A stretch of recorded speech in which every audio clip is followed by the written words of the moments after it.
Good day to you, ladies and gentlemen, and welcome to Film Focus, episode 183, the revisit for Sonic the Hedgehog 1 and 2.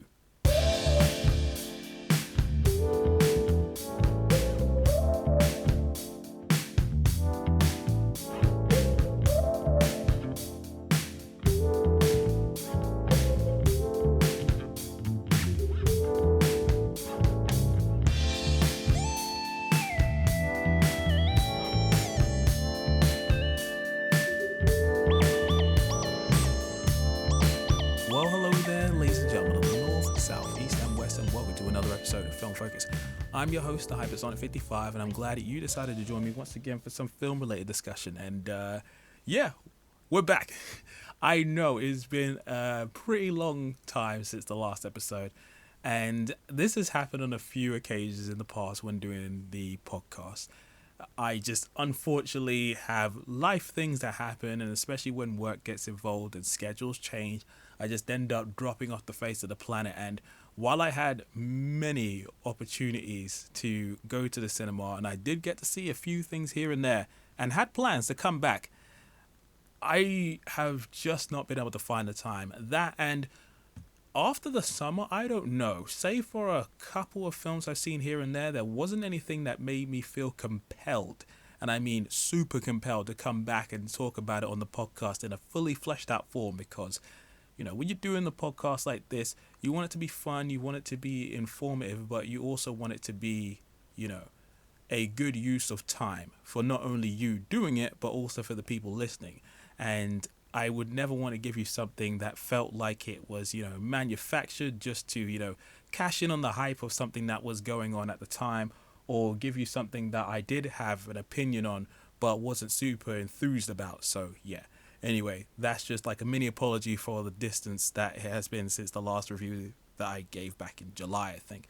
But anyway, the reason you're here to listen to the podcast today is to hear me talk about Sonic. Now, for those of you who know me, you know that I am a big Sonic fan. I love up-dep games.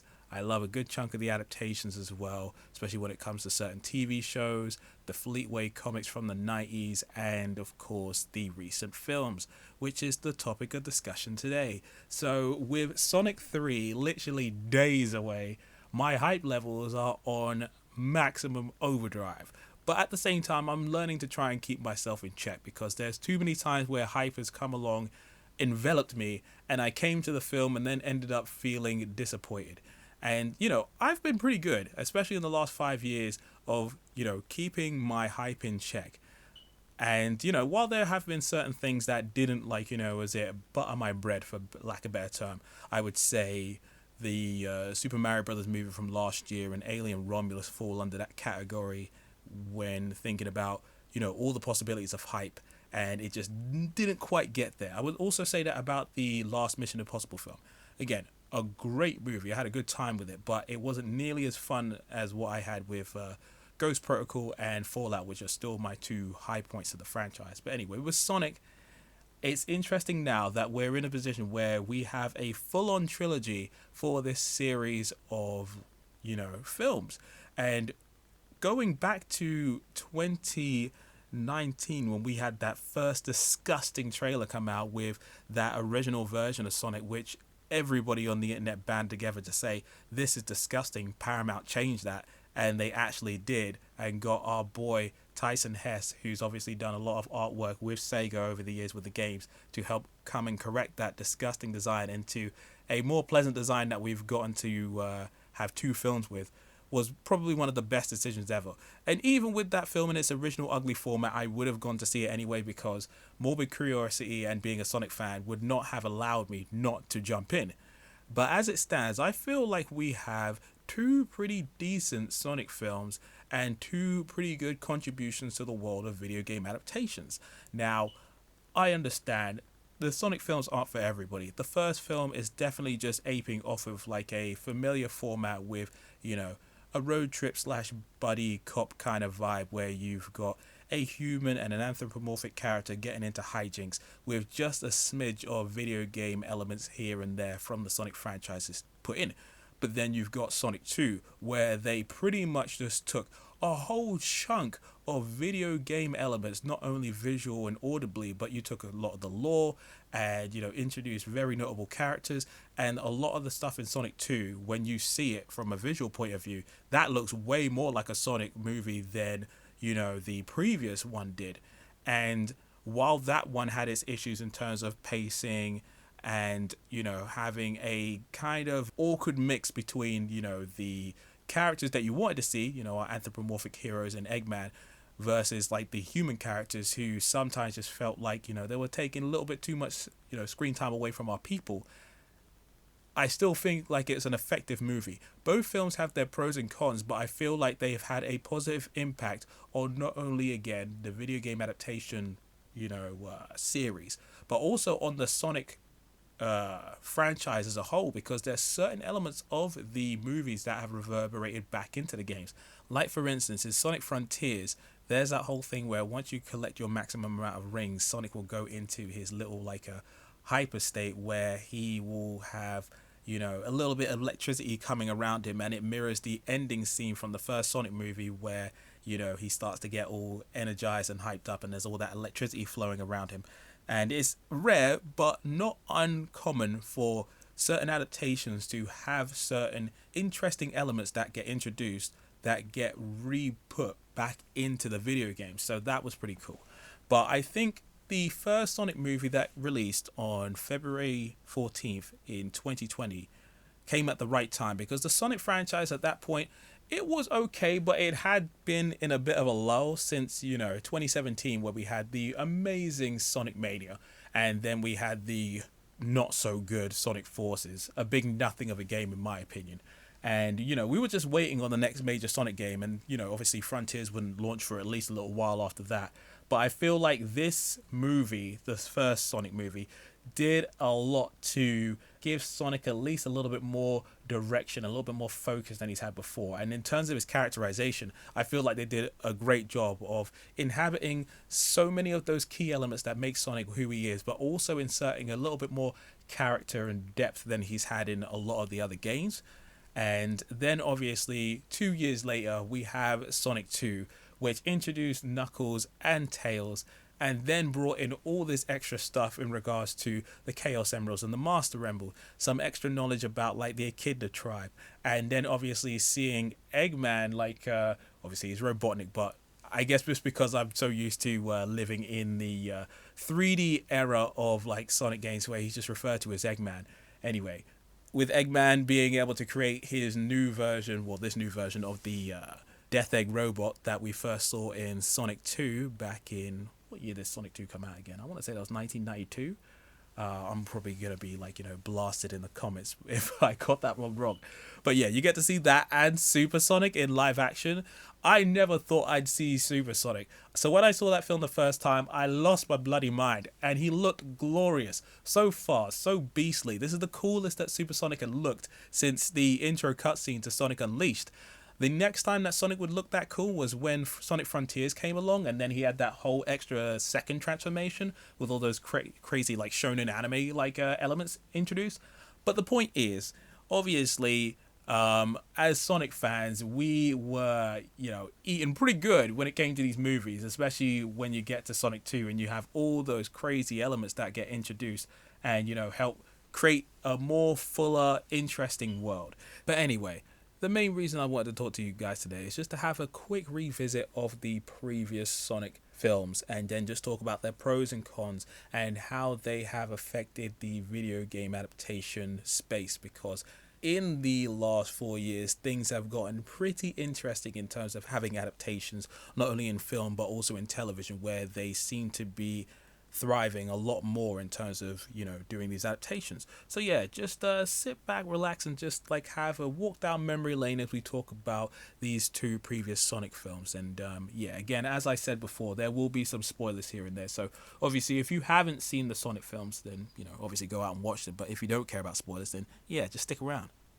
Okay, so first up is Sonic 1, and I think that this film is still pretty good. I literally watched it a few days ago, and while obviously I have a little bit of bias as being a Sonic fan, I do think that it excels in a few different areas, especially when it comes to the action sequences, the characterization of Sonic, obviously the inclusion of Jim Carrey as Dr. Robotnik, aka Eggman, and giving Sonic a solid character arc that he's not really ever had in any of the notable video games, to my knowledge.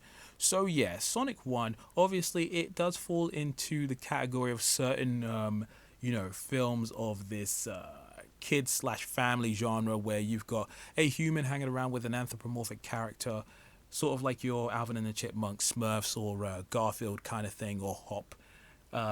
So yeah, it's a little bit of a road trip movie where Sonic teams up with a human police officer to collect his bag of rings that somehow ended up in San Francisco. But he also has to deal with the evil Dr. Robotnik, who is after Sonic to basically take his powers and make use of them for himself. Now, I think one of the strongest aspects of this film is how they handle Sonic as a character, because in the video games themselves, Sonic obviously has a distinctive personality, but he's never really had that much in the way of depth or character progression. Now, obviously, with him being a character born from the 90s, especially in platforming games, there was never really that much going on in terms of the story. It was always about the gameplay. Most of the story aspects that you'd learn from the character would be in the video game manuals, or if your character was able to get an adaptation in the form of a TV show, then what they would do is obviously build their own lore around the character, and then that would be their own canon material. Now, with Sonic, it was always a little interesting because in the 90s, Japan has their own version of Sonic-based lore, but also in America and I guess Europe for us as well, they made up a whole new thing with Sonic being part of like the world of Mobius and having all these other random characters that would either, be known from the Sonic Sat AM TV show or the Archie comics, or for us in the UK, it would be the Fleetway comics. And all of that was interesting stuff. But then once Sonic went 3D with the Adventure series, it was just a case where Sega took the reins and decided to basically create the new lore for Sonic going ahead. But again, save for Shadow the Hedgehog, there's never really been that much in the way of character depth and progression for Sonic. So this movie was the first one to introduce the idea that, Sonic, even though he's this super fun, playful, cheeky kind of character who really enjoys his life, he is lonely. And I don't think I've ever considered, is it the fact that Sonic could be lonely as a story point or a character journey for him. But the fact that they, illustrate that point very, specifically during that baseball segment where Sonic watches a baseball game, plays on his own, and then realizes when he tries to go for a high five that there's no one to high five him. He goes into this sort of depressed / angry state where he runs around the bases of the baseball field and then creates like this massive electrical EMP that just knocks out the power in the town and a whole chunk of America. And I love that sequence. It's so cool because, not only does it demonstrate Sonic's power, but it also just demonstrates this kid's emotional vulnerability.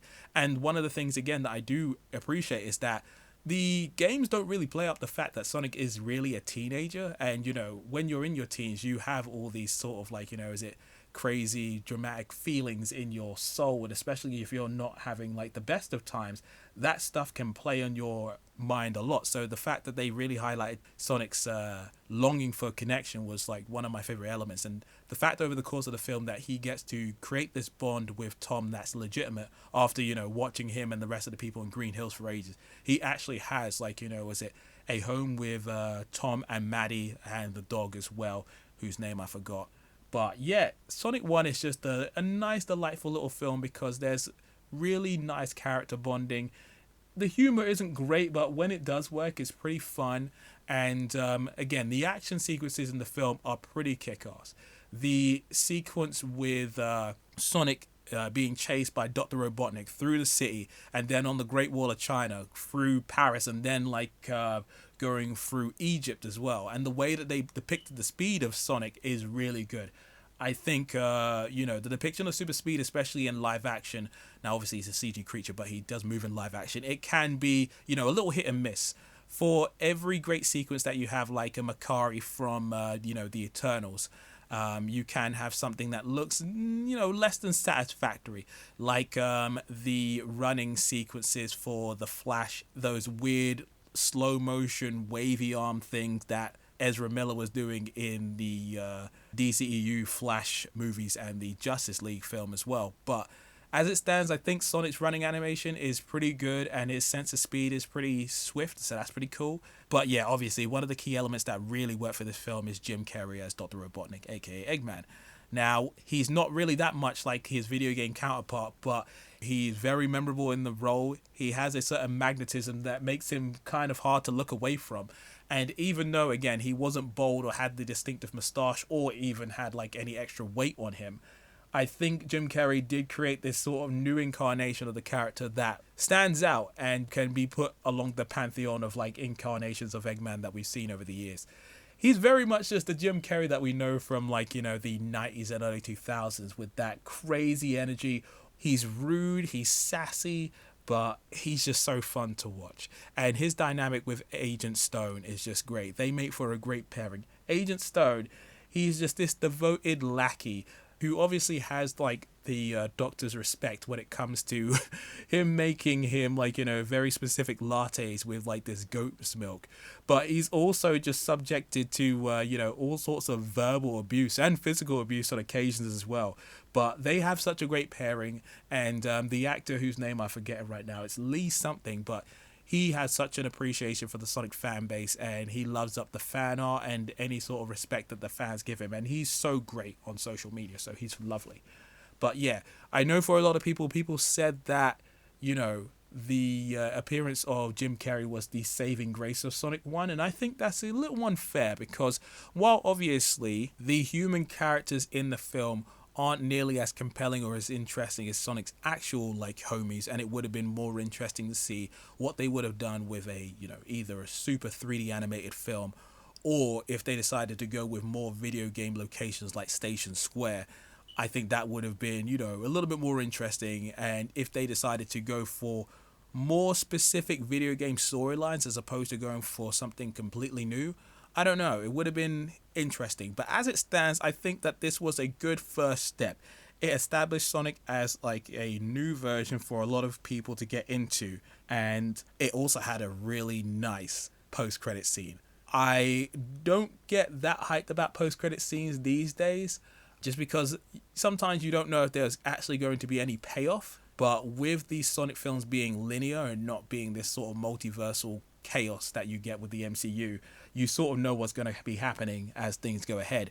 And with Sonic 1, you had the post-credit scene with Tails stepping through the ring, and you're just like, oh, and he's voiced by Carlito Shaughnessy as well, and he sounds lovely. So I'm like, yes, okay, we're going. And then we skip ahead to 2022 with the release of Sonic 2, and oh, the hype was real. Alright, so yes, Sonic 2.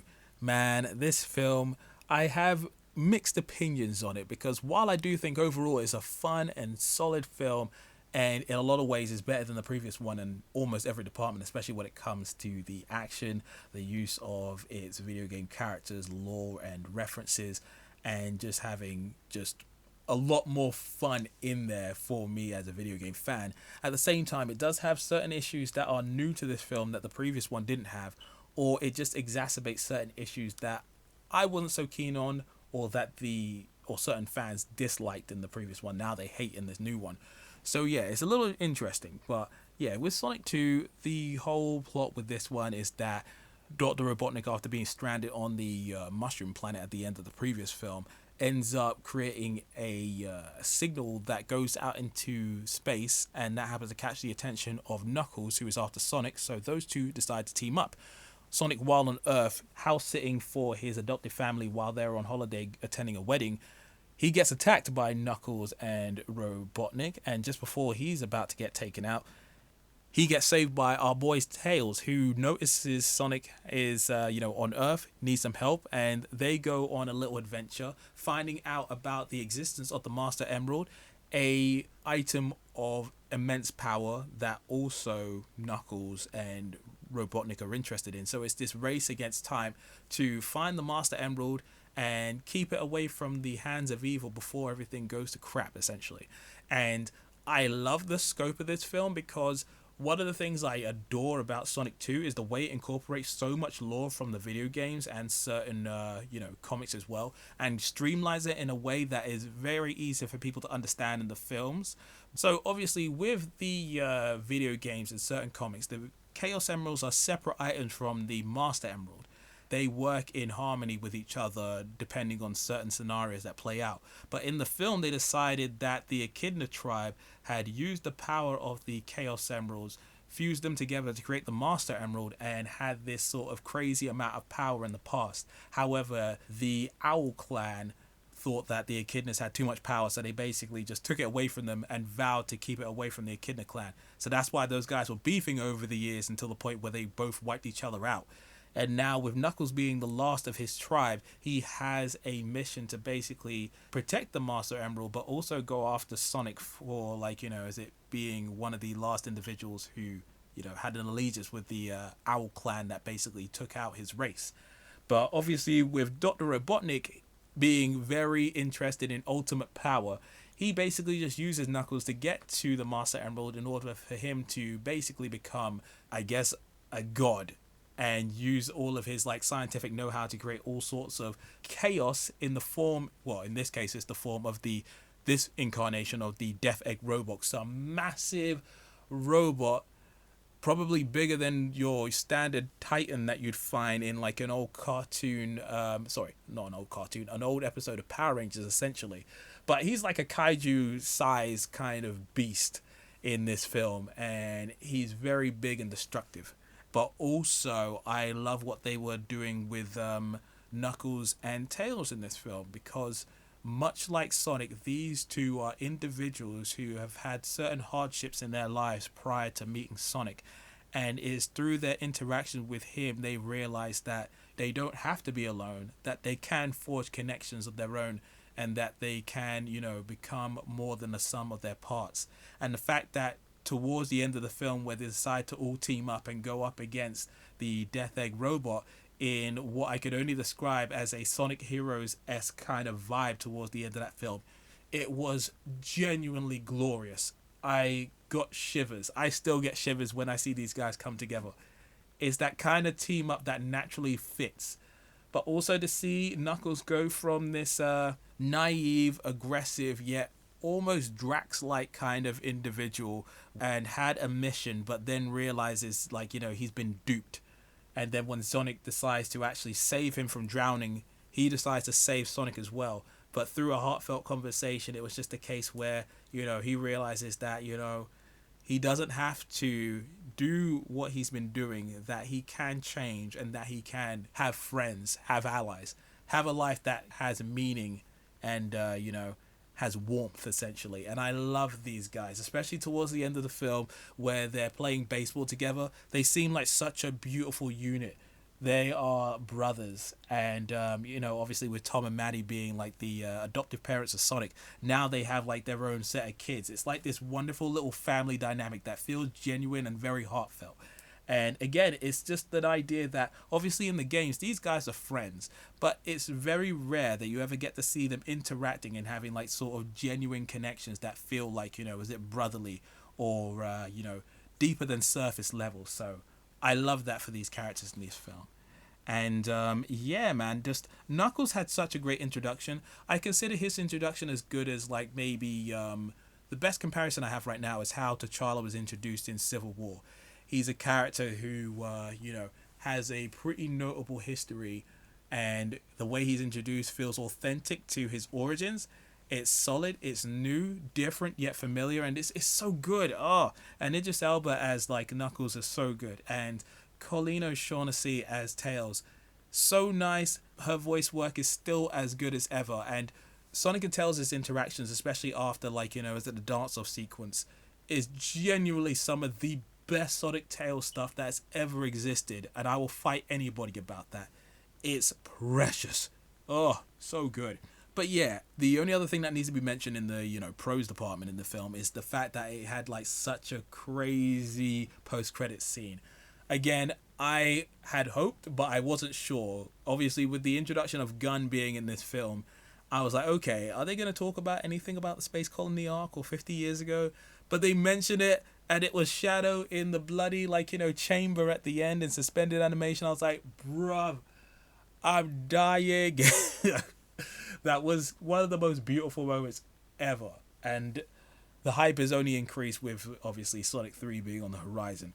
But I do have to mention that, Sonic 2, one of the issues that I had with that film is that it felt a little bloated. Now, obviously, this is a little bit more of a world-based adventure with them having to travel from, one location to another to find the secret, instructions and locations of the, Master Emerald. But you have a lot of time where you're cutting back to the humans and the wedding that's going on, and I feel like there was a way that they could have been integrated into the plot where it didn't feel like it was taking so much time away from the characters. I feel like there's at least a version of this film where maybe 10 to 15 minutes of it could have either been streamlined or cut out, and we would have had a leaner, much better film, because you can feel the length of Sonic 2 as opposed to the first film. And as much as I liked Natasha Rothwell in the first film, and I think she has her moments in this one, I feel like it's almost a case of what happened with Elton John's usage in Kingsman and the Golden Circle, where it's fun the first few times, but then you run the joke into the ground to the point where, obviously Elton John's doing that weird flying kick against some person at the end of the movie. You're just like, what is happening here? This isn't necessary. You've lost me now, and now we're just like, this isn't working as much. But yeah, the human characters in the sequel, they have their place, and there's certain moments where they're okay, but I don't know. And speaking of human characters, the use of Gun as an organization, I wish that they were at least a little bit more threatening. Now, I like the idea that because of what happened with Sonic's appearance in the previous film, they decided to create this secret government task force with looking out for extraterrestrials coming in. Solid information. But the fact that the Gun Commander is like this almost bumbling kind of guy who seems to be official, but he doesn't have that much of an authoritative tone. There's nothing about Gun that comes across as really that intimidating. They almost seem like, was it a government organization in cosplay, really? So, I don't know. I just wish that with Gun having, such a notable existence in the Sonic universe, going from Sonic Adventure 2 to, Sonic 06, they are this, sort of faceless organization that sort of come around every so often whenever there's notable things going on. But I wish that they had like a more threatening presence in the films. Also, Sonic 2 has at least double the amount of licensed music in there as opposed to the first film, and it's almost to the detriment of the movie, because it's just like, why do we have so many songs in here? Do you not like having Junkie XL making the music for you? Do you not trust his music to actually carry through the rest of the film? It irked me at certain times because some of the use of songs were like there for barely a minute or two, and then you just move on to the next one or the scene's over. I'm like, why is this here? I don't get it. And also, speaking of music, this film, along with Sonic 1, committed the greatest sins of any video game adaptation. Where's the bloody music from the games? I said it in my original reviews, and I'll say it again. The Sonic franchise is home to some of the most beautiful music in all the video games. Whether you're talking about the 16-bit games, the 3D games from Dreamcast and GameCube, and the whole 6th, 7th, 8th generation, Sonic's still busting out good-ass music right now. Not so much as Sonic Superstars, that's a bit of a mixed bag, but Sonic Frontiers has some good music in there, Sonic Mania, certain elements of Sonic Forces is decent, but the point is, Sonic has so many good pieces of music all over the place in various different genres, and they could have been properly applied in this film, and they chose not to. The closest we've gotten to Sonic related music in these films is 2 renditions of Green Hill, one in the introduction of the film and then another during the ending period of Sonic 1, where you have a piano version of Green Hill, which is annoying because Green Hill, yes, a popular notable song for Sonic, but there's so many other Sonic songs. Give me something else. So yeah, the lack of video game music for Sonic is a piss take, and it needs to be corrected. Again, especially considering that the Mario film did it so much better. And I also have to mention that as much as I like, having Tails in that film, I wish that they'd given more time for him to have a little bit more screen time to flesh out his character a little bit more, because Sonic, Knuckles, and Eggman feel like fully fleshed out characters, and Tails, he's sort of there for the ride. He has his moments with Sonic, but I feel like there was at least a few moments that needed to, happen with Tails, just to flesh him out a little bit more, essentially. And with Jim Carrey as Dr. Robotnik, I love the guy. But I do feel like once he got the Master Emerald, he turned into this really odd version of the character that just seemed a little... Now, obviously, he's corrupted by power, but he just seemed a little bit more strange, and some of his antics seemed to come across as more annoying and strange than, fun and compelling. So I wasn't overly keen on that. So yeah, in conclusion, I would say that Sonic 1 and 2 are pretty interesting films when it comes to video game adaptations, in the sense that obviously they forged their own path with this new version of Sonic, the setting and the scenarios that he was facing. And it was a decent starting point for film number 1. But film number 2 took that foundation and then built upon it, creating these super lovely, memorable characters, even better action sequences than what came before, introducing a lot of visual iconography that people would know from the video games, streamlining lore, introducing Supersonic in film and making him look glorious, and having 2 glorious, post-credit sequences that could get people hyped. And I think for the video game industry, this is is it a win, because these adaptations, only got better with each one. We're not obviously talking about the Knuckles TV show, because that's its own kettle of fish. Suffice to say, that thing had 1 good episode, and that was the first one, and some tiny interesting elements here and there. But as an overall show, does not even compare to the 2 films, in my opinion. But I think for adaptations, they do a good job again of, having familiar elements, but carving its own path so that certain people who aren't familiar with the games can get caught up, but also jump into the video games as well. Because I did see online that there was a few people who had never played any Sonic games, but then they decided to jump in because they enjoyed the films. And that is always a good time to have more people in the fandom when they jump in from an adaptation. And I feel like Sonic 1 and 2 do join the pantheon of good adaptations that were able to at least start turning the tide in terms of getting us into this place where we are right now, where you have adaptations like Castlevania and Arcane and Fallout and The Last of Us. I don't know if I said that one already. If I did, I apologize. Or Cyberpunk Edge Runners. And, these are all adaptations that people like, that they enjoy, that are pushing things forward and turning that stigma that video game adaptations are all pants are actually turning into good ones. And obviously, you still have your not so good adaptations, like the 2 Resident Evil ones in the form of Resident Evil on Netflix and Welcome to Raccoon City. Garbage. You also have Borderlands, which I still haven't seen yet. I do plan to, because I just need to know how bad it is. But you also have those that still exist in their sort of not so great forms.